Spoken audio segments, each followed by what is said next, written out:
নদীর বুকে হেলিকপ্টারে সার্চ লাইট জ্বালিয়ে খোঁজা হচ্ছে অবৈধ ফিশিং বোট।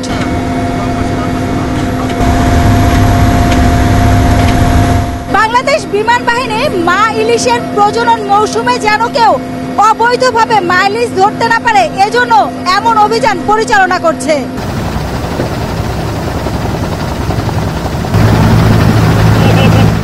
আমরা কিছু আইসোলেটেড পেয়েছি, কিছু বোট পেয়েছি। আমরা যে জায়গাতে বোটগুলো পেয়েছি ওগুলোর কোঅর্ডিনেটগুলো আমরা রেডিও ফ্রিকোয়েন্সির মাধ্যমে আমরা আমাদের এয়ার হেডকোয়ার্টার অলরেডি ইনফর্ম করেছি।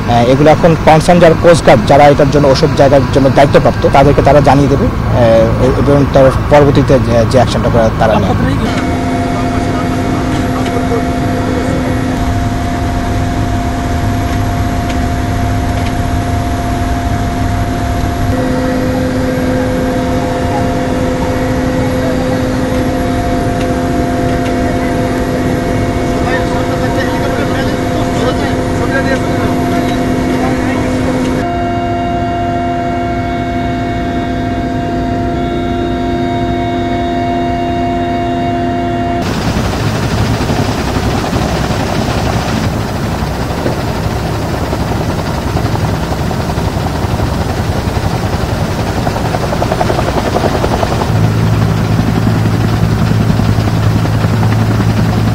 আমাদের যে সমস্ত রুটিন ওয়ার্ক রয়েছে এই আমাদের 22 দিনের মধ্যে, যেমন নৌপথে আমরা মোবাইল করছি, অভিযান করছি, ওখানে আমাদের বাংলাদেশ কোস্টগার্ড রয়েছে, মৎস্য অধিদপ্তর রয়েছে, আমাদের নেভি রয়েছে, আমাদের লোকাল প্রশাসন যারা আছেন সবাই মিলিয়ে সম্মিলিতভাবে কিন্তু আমরা এই অভিযানগুলো পরিচালনা করছি। প্রতি বছর এটা করা হয়ে থাকে, কিন্তু এবছর যে একটা নতুন মাত্রা সংযোজিত হয়েছে সেটা হল বিমান বাহিনীর মাধ্যমে, হেলিকপ্টারের মাধ্যমে আমাদের সেই অভিযানটা। যেমন আজকে তারা শুরু করেছে সেই চাঁদপুরে হায়ামসুর থেকে শুরু করে এখানে আছে বরিশালের পাশ দিয়ে শরীয়তপুরে বেদরগঞ্জ, তারপরে নড়িয়া, তারপরে হয়েছে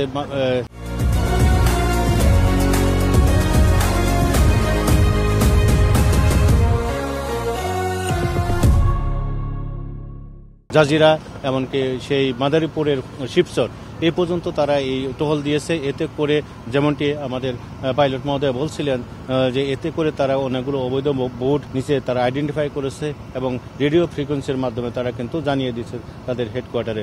কোস্টগার্ডকে দেওয়া হবে যাতে করে আমরা সেগুলোকে আবার আইডেন্টিফাই করে ধরতে পারি।